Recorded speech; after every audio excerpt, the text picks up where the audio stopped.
Hi guys, Jack here, and welcome to Master of Fortresses, an absolutely classic Flash game where you design a fort to hold up to waves of enemy attacks.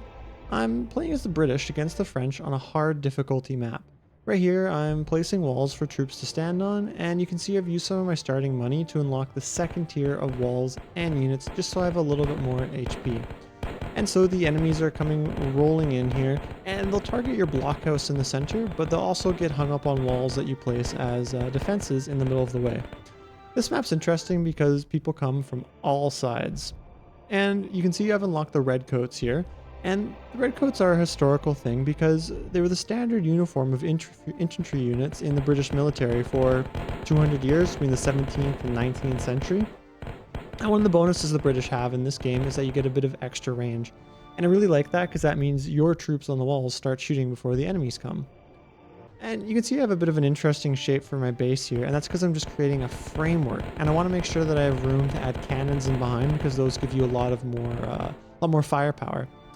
And you can see we have curtain walls, which are usually placed in a star pattern like you just saw. And that's because as gunpowder became, really prevalent in the 1600s, tall castle walls were really vulnerable to those gunfire, and so they had to make shorter walls. And they started placing them in that star pattern like you saw, because that gave a lot of firepower for the defenders and made it more likely that cannons would ricochet because there were a lot of angles in the fort rather than just flat walls. So you can see my primary goal is just placing walls. I'm going to complete the square, and then once I complete the square I might start placing some cannons down. So you can see engineers attacked us in the east there and actually destroyed a wall. So I placed some barricades down to defend myself, and I unlock the puckle gun. This was invented in 1718 by an English lawyer and used a flintlock pistol with a revolving cylinder that loaded bullets into it, kind of becoming the first machine gun ever invented, although it worked quite a bit differently from real machine guns that we know. It never saw mass use and was deemed very impractical, but in this game, I like it a lot. I think it also showed up in an Assassin's Creed game as well, which is interesting. And you can see there, the engineers, they get kind of hung up on the barricades, so when they're attacking it, they're destroying, a $15 piece of wood and not my expensive stone wall, and it lets you just stay alive for a little bit longer. There you go, we've placed the puckle gun down, and let's see what's happening. It's really enjoyable because it's just like this rapid fire machine gun, and it has really good range, so it's really helpful for clearing out some infantry. Later on, we're going to get a cannon that we're going to place down, which fires a lot slower, but I mean, a cannonball careening through troops is really fun. One thing I do at pretty much the end of every single round is repair walls and repair barricades, because of course they get damaged by the enemy troops and you want them to be at full HP because it's cheaper to repair them than build an entirely new one. Right here, I'm just checking that I have space to add my cannons. I know making sure you have a 2x2 space isn't that complicated, but I'm special like that. You can see you can also rotate your bastions, which I don't know if that's historically accurate, but it's really helpful to adjust where your guns are firing depending on where the enemy concentrated forces are coming from. Of course, by this point in the game, you guys have obviously seen that you get your money by killing the units, and then the waves get harder and harder, so it's just absolutely classic formula for improving your base. I think this game is from like 2008, 2009, so really the golden age of Flash games, and as you can see in the top left, it comes from Max Games, which I remember as a kid, I spent so many hours on that site and so many hours on, mini clips and crazy games and everything like that. Good memories. And of course, I'm actually playing this in Flashpoint, which is a free application you can download, and it has pretty well every single Flash game that was ever made added into it that you can just play for free, which is how I'm playing this. So I really recommend that if you guys want to try this game or try other games that you remember, you'll probably be able to find it. Anyways, our base is coming along nicely. We've got 4 guns now. You can see I'm pretty much just spending my guns on adding more. I just added one up in the north there because they give really nice firepower, and again, they have the range. If you just place an infantry unit, they might not be able to reach the enemy. One thing you'll see is the way I have them positioned. So in the southern bit of my base, that puckle gun is actually facing to the north, and then vice versa for the gun in the north. And that's just because if you look at the firing cone of the gun, it's widest at basically near the end of its cone. And so when you place it like this, when the enemies get up close and then, you know, stand by the wall to start shooting your walls and your troops, the cone of the gun has a wide firing arc, so it doesn't just get hung up on, you know, one troop and then stop being useful. And so that's just something I do. In addition to all these guns, of course, we've got barricades pretty much positioned around everywhere, and we've just upgraded to green jackets, which you can see now.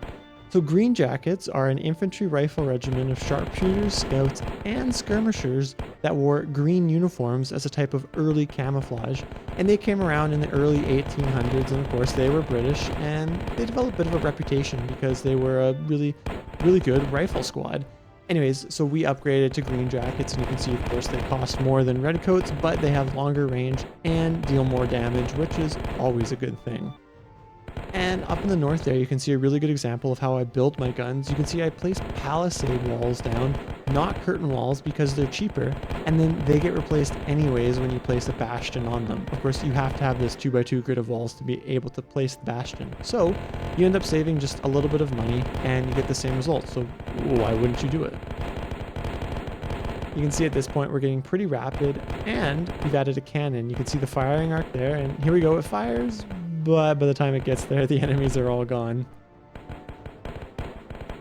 The cannons are useful because that cannonball will careen through basically as many troops as it can until it hits the end of its range.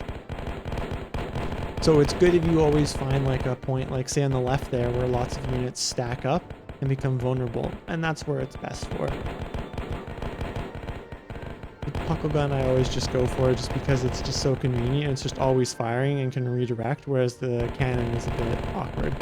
We've got another one facing to the east there, and of course we just got an achievement, you know, 10 seconds ago, wall smashing freaks, which is kill a bunch of engineers. And you know, it's nice to get an achievement, of course, but how this game actually progresses you is when you get an achievement, you get an upgrade, so then you're able to, you know, actually deal with harder levels.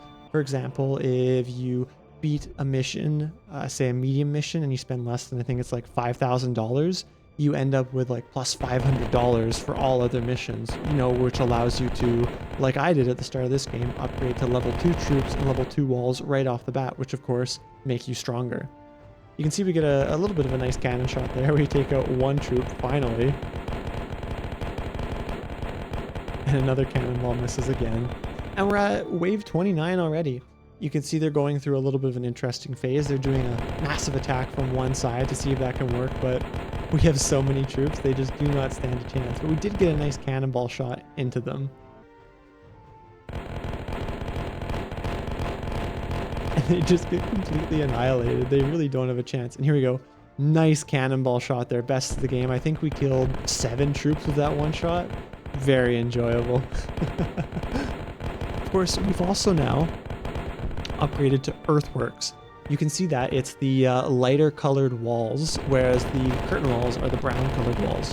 When you upgrade to, you know, the next tier of walls, your bastions all upgrade for free, which is nice, but ultimately not all that impactful because generally enemies aren't going to be attacking your bastions, or if they do, you got a lot of things wrong.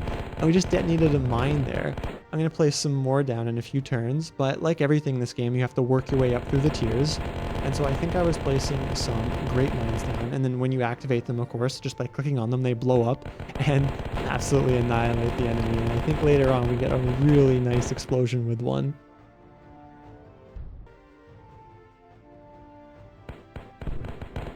You see the cannonball takes out a few of them.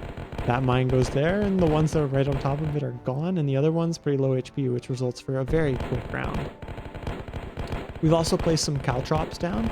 These slow the enemy infantry down and deal a little bit of damage, which is nice. The little green things are tululu, which are, I think, they're wolf traps. That's what it translates to, and basically troops fall into them and die instantly, but they're a one-time use. Here we go, another explosion, ready? Nice, that was good. And here, nice. Basically made all of them go bye-bye instantly. Ready? The enemy is launching one last ditch attempt. Hold them, and we hold the fort. Though I gotta say, I don't know why they're even attacking this place in the first place, because clearly they control all the other access routes, so could they just starve you out? Either way, I guess it's not too important, and you can see we get a victory in this great game. Hey, thank you guys so much for watching. Subscribe if you enjoyed, and have a lovely day.